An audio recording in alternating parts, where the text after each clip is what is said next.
Hi everybody, I'm Matt Ruddick from Model Aviation Magazine. And my name is Chad Budrow, also with Model Aviation. And we've got an exclusive review for you guys for the September issue of Model Aviation. We have the Sportsman S Plus from Horizon Hobby. Yes, you can read all about this aircraft in the September 2015 issue of Model Aviation. It's actually on the cover.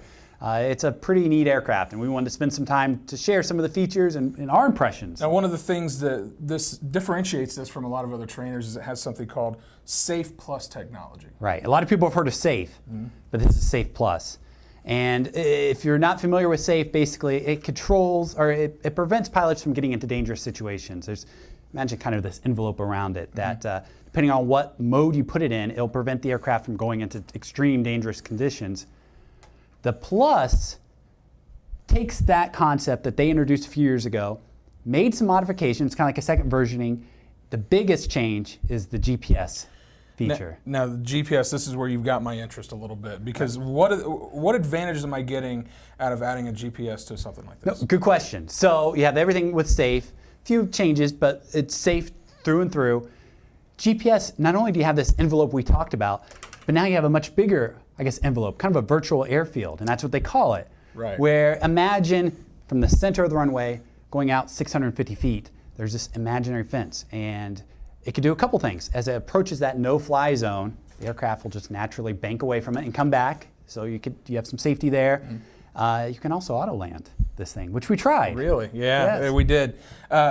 Before we get to the auto-land, I want to ask you a couple things about the GPS fence feature. So what happens if I'm flying along in my park? Right. And I know I've got a road that's about 700 feet away, and I'm flying along and I'm getting close to that road, but I've got this GPS fence set up. What's going to happen? Good question. So there are a couple options with this GPS fence. You could do a radius, or you can create this box about the size of this table, 1,300 by 650. However you set it up, and it's all in the manual. As it approaches that invisible fence, it literally slowly banks, and it comes right back towards the safe zone, which is great. So you could set that border to avoid going over roads, over pilot areas, over spectators. Now, what happens as far as the controls on your transmitter during that time? I'll tell you, that's the part that it's a little unnerving at first. You're flying, and the first time I flew this, that was the first thing I wanted to test. I went straight to that fence. What's going to happen when I run into this fence? Hit the fence, and it just automagically almost, it just started to bank around and come back, and I actually had no control because the aircraft is saying, no, I'm going to go to a safe altitude, and I'm going to get you to a safe area. So it's a little unnerving as you have no control. Well, especially if it's the first time that you've run into this, right. And you don't know what's going to happen, and you completely lose control, and you don't regain control for a few seconds. That can be a little scary. But you can override it, and it makes perfect sense why that safety feature is there. You're up high enough, you're not going to cause any problems doing that, and it's only for a short amount of time. Right. But you can hit this button right here, and it's an abort button that allows you to gain control of the aircraft pretty instantly. It does require you to get through that first turn at least, away from the no-fly zone. But once you're there, you can immediately take control of again. So I think it's safe to say that the GPS fencing feature of this really is pretty useful, especially if you live in an area where the only flying field you have is close to traffic, is close to other homes. Exactly. And it seemed, in our case, works pretty darn well. Oh yeah, I tried to cheat the system. I tried to override this fence, and I tried to cheat and get over the fence. If you tell this airplane, do not fly in these areas, it will not fly in those areas, which is a great feature. Now, the other big marquee feature of this guy is the auto land feature. Why don't you tell us a little bit about our experiences with the auto land? Sure. So what you want to do is, as you're on the runway, first you have to mark where the runway is. And so follow the manual. It walks you through. It's a rather simple process. Once that GPS system knows where the runway is, it knows that's where I need to land as well. And you even point the aircraft into the wind so it knows to land into the wind, which is kind of the ideal situation. So as you're flying, use your radio, and you hit the button, and it automatically lines up for the runway, and it lands. And I wanted to cheat the system. I wanted to see how smart is this thing really. Sure. I purposely went with the wind. I was trying to land in the wrong direction, and I told it, all right, auto land. It was smart. It gained altitude. It said, no, no, no, you're going the wrong way, Chad. Turned around, went into the wind, and did this nice land. So it's actually a pretty smart bit of technology. Right. Surely there's got to be some sort of process you have to go through to calibrate the GPS system, because it's not going to know right out of the box where you are and all that kind of thing. It's a pretty elaborate process, is it not? Exactly, it is. It's a combination of the aircraft and the radio. You need to trigger the radio to let the aircraft know, hey, I'm ready to be calibrated. The aircraft will signify, hey, I'm ready to be calibrated, and it's a series of pivots, just like almost what you would do with maybe calibrating your cell phone. It is a lengthy process. It's about a 10-step process. And we actually got some video of you going through the process that you're probably seeing right now. And it was not it wasn't the easiest thing to do, and it wasn't spelled out super well in the manual. No. I do, and there's no confirmation that you actually did it correctly at the end. And I should add that while it's not spelled out super well in the manual, but Horizon does have a video on their website, on the product website for the Sportsman S Plus, where they go through the whole process on video, and that helped us quite a bit to figure out what we were doing wrong. Every time I go to a flying field, a different flying field or a different location, I recalibrate. The manual kind of suggests that's a good idea. Right. The first few times I had that manual and I was kind of following, all right, what's step 2, step 3? After a while, it's almost second nature. It's like, oh, okay, now I'm ready to pivot this way. Now I'm ready to pivot that way. And you pivot through, and it doesn't take that long, really. Okay, so the question I'm sure everybody's asking right now, this is all great. We've got all these features and GPS and everything. How does it fly? Right.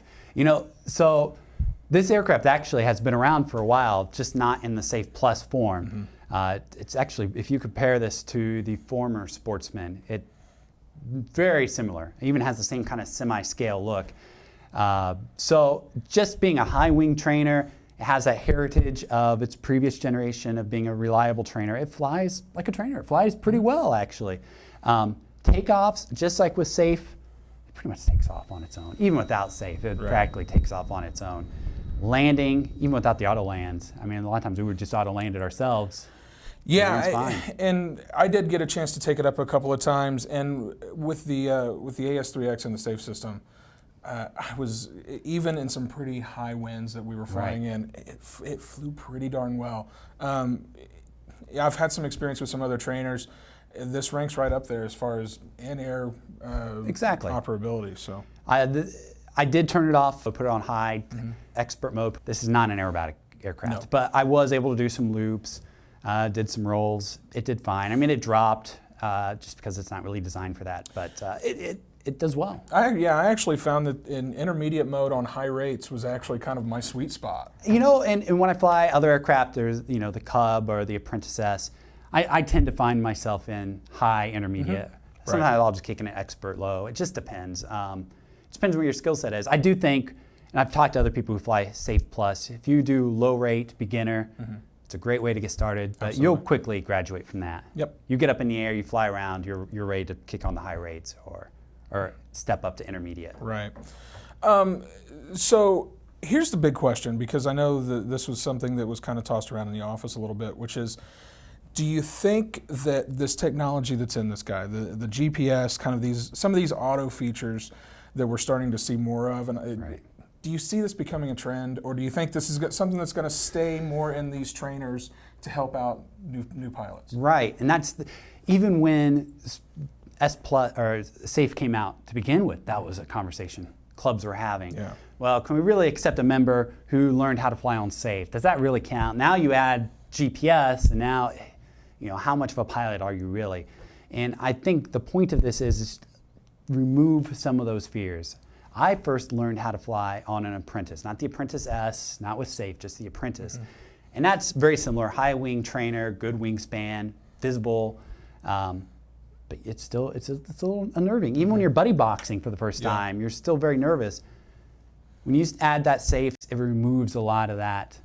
Because if you invest $100, a couple $100 on an aircraft, sometimes you don't want to fly because you're afraid you'll wreck it, right? So this removes that layer, and the idea is you graduate from that. You don't become dependent on it. You do need to graduate to that intermediate or expert mode eventually. Well, there's a lot to be said for gaining your confidence, I think. Right. And as somebody who's also kind of new into the hobby and I don't have a ton of flying experience, but I have a little bit now. That confidence level, getting that built up, really helps you kind of graduate to the next level and get you out on something that might be have a little bit less automatic control and these kind of helper features. Exactly. Or we're here in the Midwest and we have some pretty harsh winters. We may go months without flying. That's right. And when it comes March, February, April, and you're ready to fly again, you might be a little rusty. You got to build those skills back up. Exactly. So it's like, I'll just put it in a safer mode. I'll take off that way. Yeah, even with the help of with simulators, sometimes there's not a lot of replacement for the real thing being in the air. Exactly. So you're right. This does not replace a trainer, a personal pilot trainer. I do think there are some safety features in terms of how do you properly handle lipos, the prop, even some fundamental things that may not be intuitive, such as proper takeoff and landing techniques, how to line up your landing, how to fly into the wind, or how to handle crosswinds. You need someone there to help you with that. So this does not replace a person. Right. But I think the comment is it helps build confidence in your flying skills. Yeah, and I think if nothing else, the feature on this, the GPS fence feature, I think is the one thing that even if you don't need the auto landing, even if you're completely covered, you feel comfortable in landing your own airplane, that fencing feature is something I can see young pilots, intermediate pilots, totally experienced pilots. I could see that being something everybody can use, and that feature alone might be worth the price tag. Exactly. I think this is great for clubs as well. Yes. Whether you're hosting a community event and you want to invite the public to try flying, this is a great way to help protect the hobby and protect that pilot from doing something that perhaps they shouldn't be doing, or they just don't know. I mean, pilots tend to want to just jerk the sticks a lot. So this is great for training new club members, the community. I think a lot of clubs will probably be picking this aircraft up. I think you're right. Well, guys, I want to thank you so much for joining us for our exclusive look here at the Sportsman S Plus from Horizon Hobby. For Chad, I'm Matt from the Academy of Model Aeronautics. Thanks so much. We'll see you next time.